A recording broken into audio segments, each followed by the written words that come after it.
শ্যামসুন্দরী মায়ের কথা কে না জানে। আর কালকে মায়ের কাছে যাওয়ার একটা ছিল বিশেষ দিন। মায়ের কালকে ছিল স্নানযাত্রা উৎসব, সেই কারণে আমি আর সৌভাগ্য সকাল সকাল চলে গেছি মায়ের পুজোর জন্য।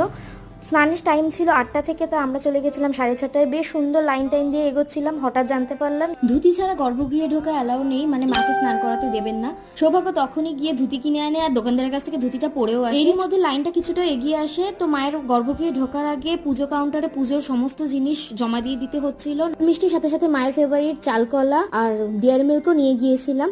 তারপরে ঢুকলাম মায়ের গর্ভগৃহে। জাস্ট মাকে দেখে গায়ে কাটা দিয়ে ওঠার মতো একটা ফিলিংস, মানে মুখে বলে বোঝানো যাবে না, এত দারুণ একটা অনুভূতি। তারপর মাকে স্নান করালাম।